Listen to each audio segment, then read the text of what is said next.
نو اوس دغه 15 زخمیان دي چا پښې په دې کې ماتې سولې مثال په کنداغان نه ولا چا په پښو کې ګولۍ ومشتې ده چا د په ولو کې ومشتلې 2:30 په بالا 2 بجې ولې نو په دومره غټ تعداد رالو چې برګیډیر ډي سي ډي پی او یعنې هر نکمه ورسره و مننه. اوس په د کمانډر منډول صاحب صدا پوښتنه وکړو چې د شپې پر 2:30 بجې کومه چاپاول شوې ده آیا دی هلته موجود و د ده څو ملګري وړي دي په دې حواله به کمانډر صاحب مجلس راته وکړي. کمانډر صاحب که دا راته وایه دا چاپه پر څو بجې او څه ټیم ول او ستا څو ملګري وړي دي؟ د ټولو د مخه خو ستا شکریا ادا کوو چې زیاتره وخت د پرلت کوریج کې تقریبا 2:30 په بالا 2 بجې ولې نو په دومره غټ تعداد رالو چې برګیډیر ډي سي ډي پی او یعنې هر نکمه ورسره و تر 100 موټره بالا خالي د چمن د خوا سره رالو 15 کوچه د کوټ د خوا سره رالو بقاعده د ګړنګ پر چین ودرېدو 4 په 4 کې دی راوختل هغه د شولډوزو دغه ګولۍ د مشنان ګولۍ خو مشهور بقاعده د ګرنیټونه راغورځول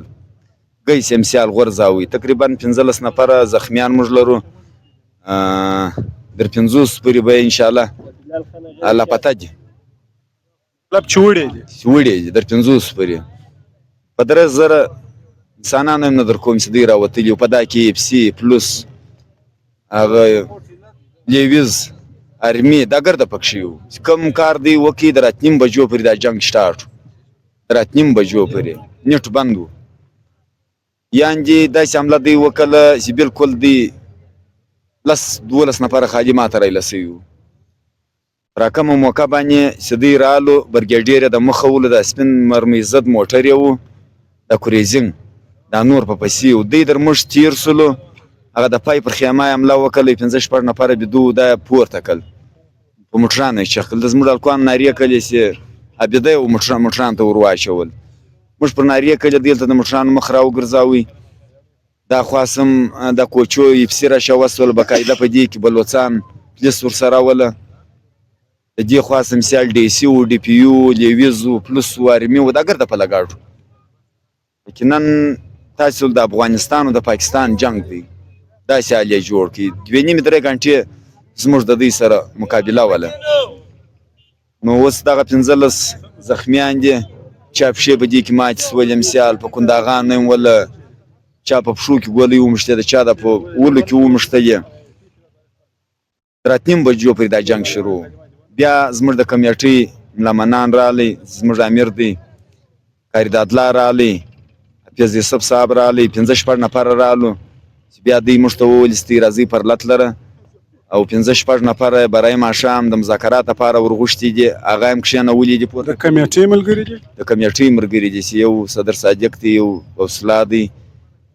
یو ولی محمد دی یو اجباکي دی یو مولادا دی بل کوم یو مطلب اوس پورته کړي دي لا پته مذاکرات لپاره ډي سي ورغوښتي دي د شپې پر 1 بجه دا هم پورته کړي اوس موږ دې خلک تاریانې اخیستي ستې کم رقم چلوي اوس موجوده صورتحال په کوژک کې څه دی کوژک دا مهال په هړتال کې دی که اف سي په کوژک کې موجوده ده د کوژک څخه راونیسې بیا د کیپټن در دروازې پر اف سي و پلس و لیویز ولاړ دي هغه روډ بند دی د ډي سي حافظ و مخ ته هم زموږ ملګري ناست دي د چمن ګرد ولس ناست دی نو مشران هم هلته ورغلي دي موږ د لې په پرلت کې دای ناست دي نو خبرې باید یو سره وکړي چې ستا د چا په خوله دا کار وکړي د چمن ولس ته کم پیغام لري او کم د سوشل میډیا ملګري چې دي چې د چمن سبهار دي د نورو ضلعو یا صوبو خلک دي یا د نورو صوبو مشران ته کم پیغام لري د چمن و خلکو ته هر وخت زه وایم چې باید که پرلت وي که کوژه کې باید چې زموږ مجموعه ډکه وي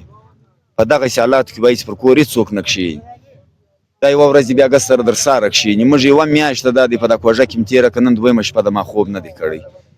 نو خو په زحمت سیاست راځي او که په خارج کې دي که په پاکستان کې دي یا په افغانستان کې دي هغه دې زموږ کوریج کوي زموږ کوریج دې کوي پر سوشل میډیا دې بس د خپل شیرینګ کوي دا به د دوی ډېر غټ احسان پر موږ باندې مخته مطلب د پارټي د ذمهوارو مشرانو څخه کومه ایله او کم پیغام لري او مخته مو کم پلان انتخاب کړی دی چې تاسو به کم پلان اختیاروئ د پارټیانو څخه موږ دغه کومک غواړو چې د کلاسیپلا روډ بند کړي د کراچي روډ بند کړي مکمله بلوچستان بند کړي داسې بند کړي چې تر څو پورې زموږ مطالبه منلې نه وي 3 ساعته به یې نه خلاصوي. دا مولانا فضل الرحمن ته موږ وایي، دا محمود خان ته موږ وایي چې دا خلک کنچېله نه راځي. هره ورځ هر ملت زموږ شهید کېږي، زموږ ټپي کېږي، بس د دوی ګولۍ دي زموږ سینې دي. سرکار څه کومه غوښتنه لري باید دوی څه وکړي؟ سرکار څخه خو موږ دا نه میاشت کېږي دغه غوښتنه چې زموږ بارډر رایلکه تګ راتګ رایلکه چې کوم نیولي کسان دي د دې په حواله دا به رایله کوي، ارومرو به یې رایله کوي. چیرې په ګڼټه کې نه کوي چې نه کي لا نور به در دې سخت اقدام واخلو. کوم ځایونه دا به ګرده بند کړو، نو دی به په خپل حالات خرابوي.